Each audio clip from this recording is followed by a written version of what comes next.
Okay, so now we're going to drop in the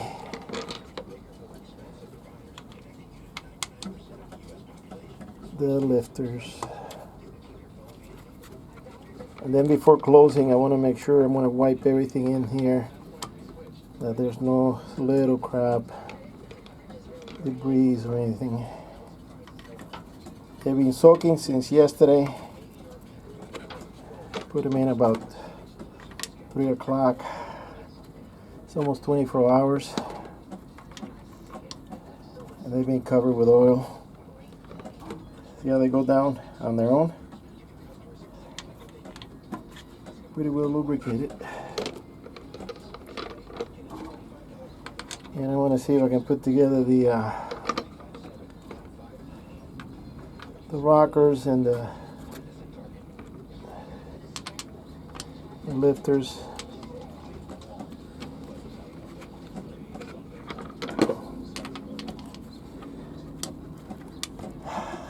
Man, I'm tired.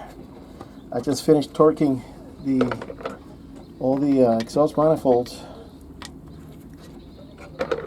and I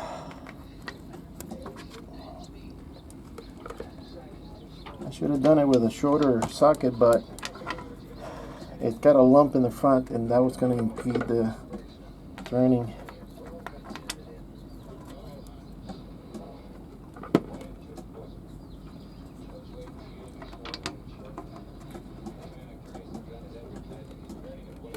Okay, last one.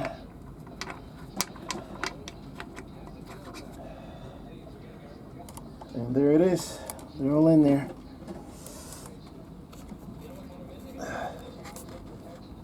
Okay. Now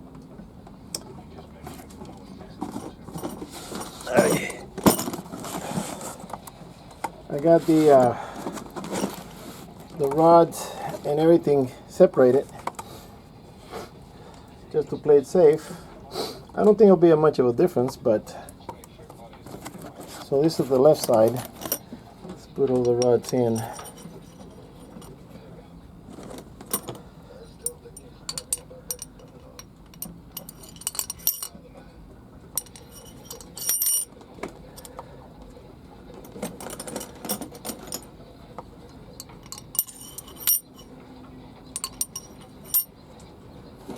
And they go right on the spot.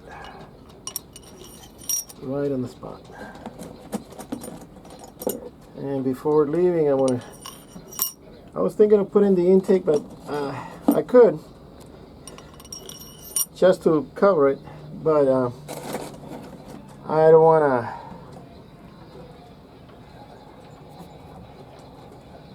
want to leave the intake out here disconnected, just sitting. You never know.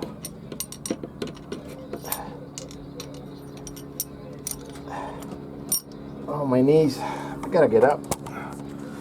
Gotta do this standing up. Oh.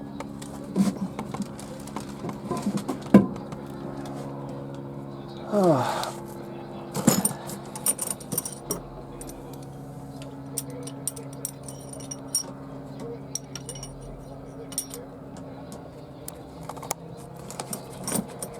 Sorry for the shaky video, but I'm holding the camera in one hand and balancing it with a leg, and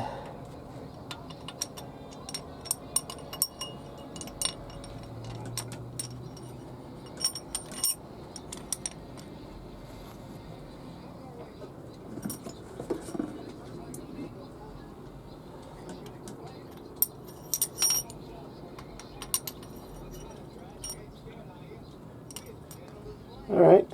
So then the rockers.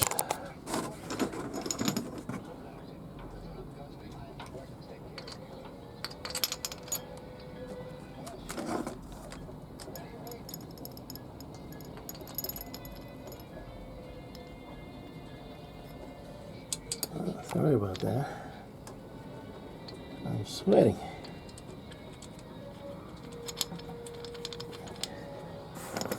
Some of them come with the bolts, some don't. These got taken home and cleaned one by one.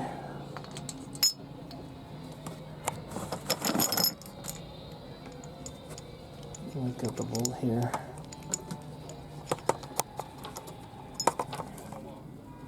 Jesus Christ.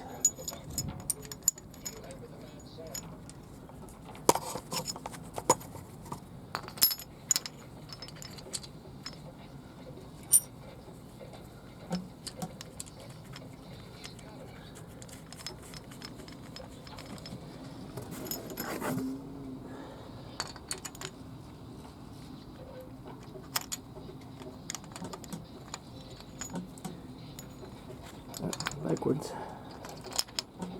Reverse. And I'll put a little, I'll spin it with the wrench.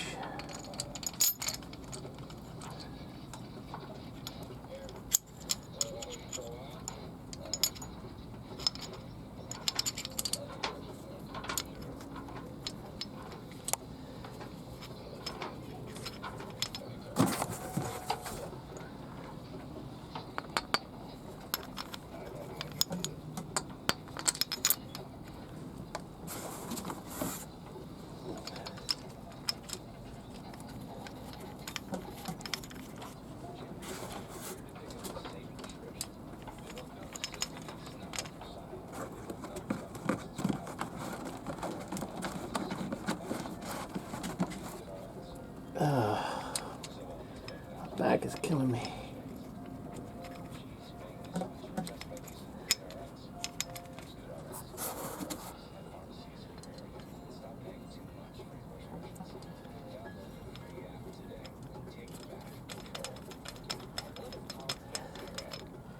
Alright, now on this side and everything, I have it nice and neatly separated.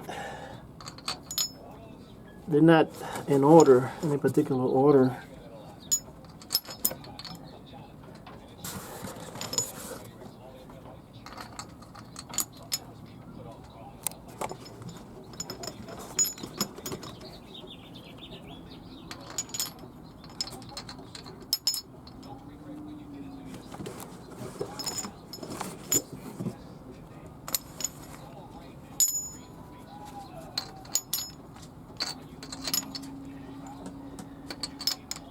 Guys, this is the first time I do this, so I'm kind of proud of myself. I'm a architectural designer. I'm an architect. I'm not a mechanic, but I know this engine pretty well because my Blazer has the same engine. Oh, let me sit down for a minute. My Blazer has the same engine, and I worked on my Blazer. You know, I put fuel pump and water pump and intake manifold, carburetor, take it out. You know, I've done everything, so it's not a stranger to me. This is a very well-known engine. It's very reliable. I trust these engines. 350, I think, is one of the best engines around, even though it's old technology. But these suckers are strong. They're heavy. They're steel. In fact, when I had all the parts inside the boat under the table, the back end of the table lifted, and I'm going, I noticed I had to raise my leg a little higher to climb on board, and I'm going, what's going on with the boat? So I went to the front thinking that I had something heavy. Nothing. And then I look at the water line. I see that the water line is below the painted water line, you know. And I noticed that the boat was higher, about, I don't know, I said 3 inches. And I'm going, wow. And then it's because I have 300 pounds further in there away from the end. So it lifted up. So they're heavy engines. They're all steel. That's why they can take an overheating. It's not going to warp unless they can crack, unless you really beat them up. But it's not like an aluminum engine, even though I paint them aluminum. But they're pretty strong engines. So I'm not a mechanic, but I know how to take it apart, put it together, and then when it's time to adjust them and calibrate them, I'm gonna have a mechanic here help me. We're gonna turn it, put it on the time here with the balancer, and look at the timing needle there, and then work on each lifter, on each valve when it lifts. It's supposed to be a top dead center. Then you torque them. I know the procedure. It's a little tedious. It's time consuming, but it'll be done. So listen, I'm gonna turn it off for now. I gotta, man, I need a jacuzzi to get all these achy muscles relaxed, and a beer. I'm gonna have a beer. And let me say this: I am not a beer drinker. I like rum, I like whiskey, I like cocktails. I drink the short drink, and it's just casual. I don't drink every day or anything like that. It's just a casual. I enjoy a good drink with a cigar.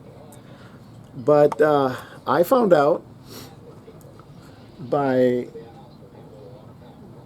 chance that there's a beer called it's got some hot sauce in it, or no, it's got clamato.